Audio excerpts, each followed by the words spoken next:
Saka Tatal ada. Anda mengenali, Anda bisa mempertanggungjawabkan pernyataan Anda ini, Mas? Saya bisa saya mempertanggungjawabkan, Bu. Itu memang ada Linda, Mas. Tapi Linda itu kok celananya sudah lain celana yang pertama saya bawa dia. Baju iya, memang iya. Baju.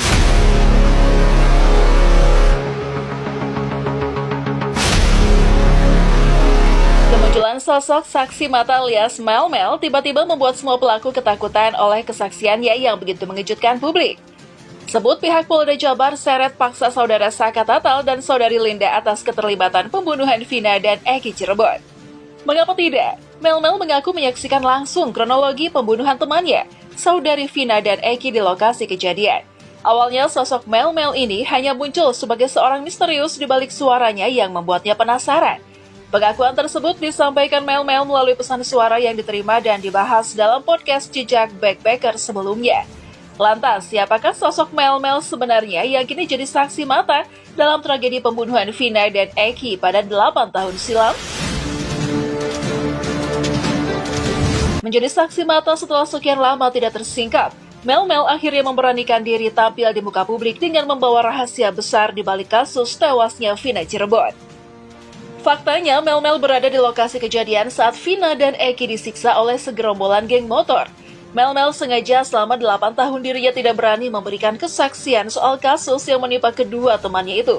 Hal tersebut tak lain karena ia juga menjaga dirinya beserta keluarganya dari ancaman sang pelaku. Kendati demikian, Mel-Mel mengaku dirinya selalu diselimuti oleh ketakutan seolah tidak berani untuk mengungkap tragedi 2016 tersebut.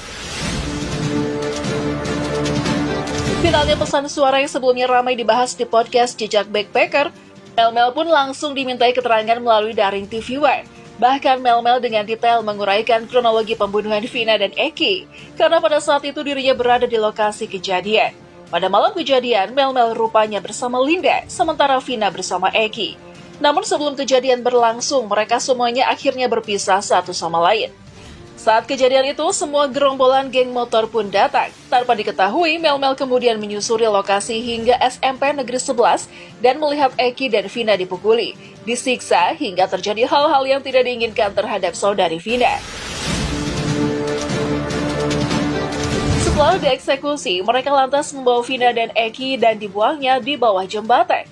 Karena adanya lampu penerang jalan saat mereka membuang kedua korban, Mel-Mel mengaku dengan jelas melihat sosok Saka Tatal hingga Linda yang juga terlibat dalam pelaku pembunuhan tersebut.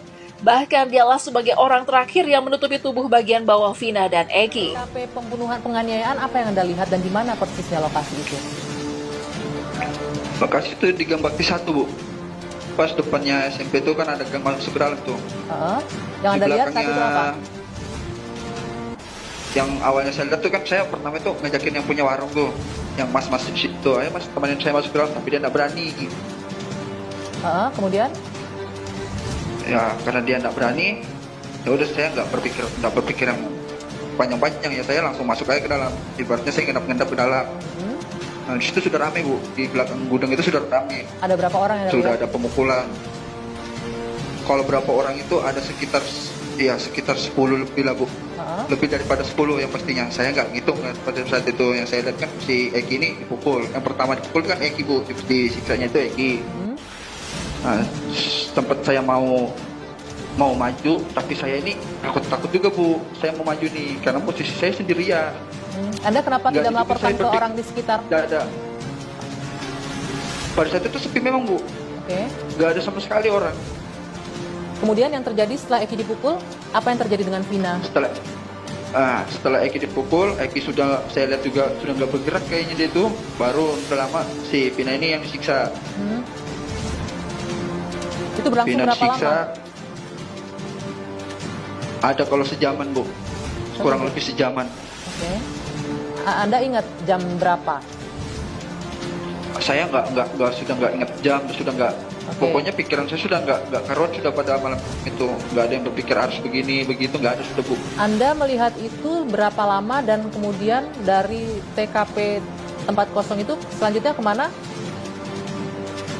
Begitu sudah selesai, mereka mau pulang tuh saya langsung lari. Mereka mau keluar dari lahan kosong, Anda lari kemudian? Nah saya lari, Keluar sudah yang pertama itu, yang keluar itu berapa motor aja ya Bu. Pinanya sama Eki ini belum dibawa nih.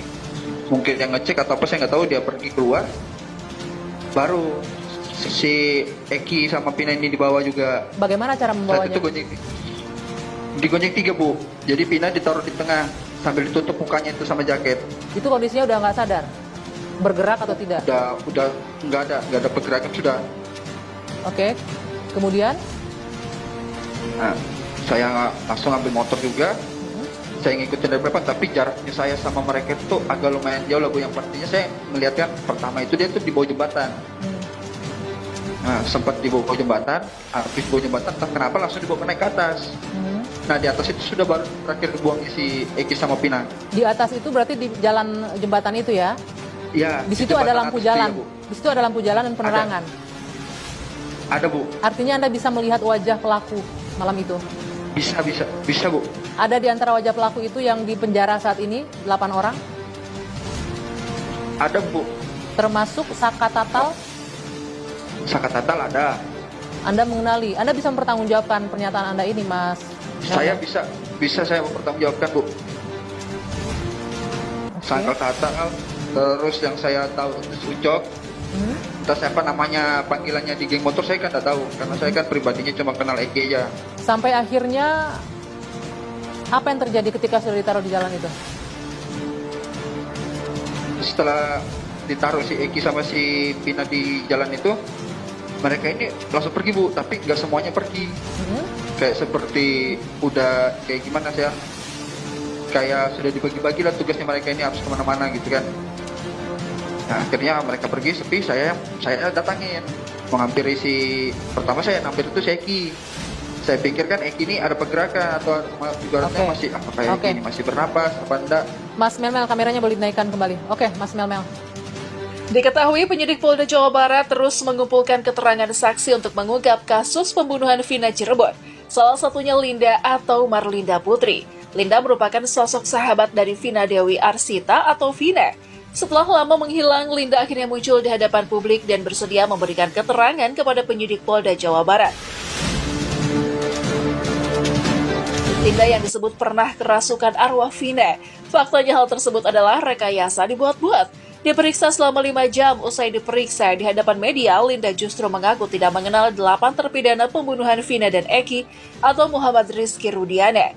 Linda juga mengatakan tidak mengenal sama sekali dengan Peggy Setiawan alias Peggy Perok, tersangka otak pembunuhan Vina. Kini semua rekayasa Linda telah terbongkar oleh munculnya kesaksian Melmel, dan Linda kini akan menanggung semua akibat dari perbuatannya atas keterlibatan dirinya dalam pembunuhan Vina dan saudara Eki.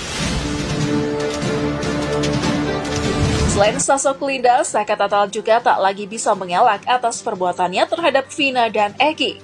Saka Tatal memang pernah menjalani hukuman selama 3 tahun 8 bulan setelah dirinya ditetapkan sebagai tersangka pada 2016 lalu. Alih-alih mengakui kesalahannya, Saka Tatal justru membantah dan mengaku korban salah tangkap. Bahkan ia terang-terangan menyampaikan macam siksaan dari pihak kepolisian yang diberikan pada dirinya. Saudara Saka Tatal dan saudari Linda kini menerima hukuman berat dan akan diseret paksa oleh pihak Polda Jabar.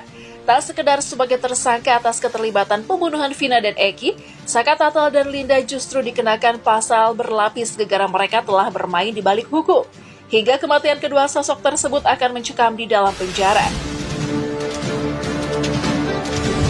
Sementara itu, Melmel mengatakan jika semua pelaku yang terlibat dalam kasus pembunuhan Vina dan Eki ini ada 11 orang. Bahkan DPO yang sebelumnya dihilangkan oleh pihak Polda Jabar kini kembali mencuat dan akan terus berlanjut hingga semua pelaku tersebut ditemukan. Sementara saudara Peggy Setiawan alias buruh kuli bangunan yang ditetapkan sebagai tersangka, saat ini ia didampingi 42 kuasa hukum dan akan segera dibebaskan.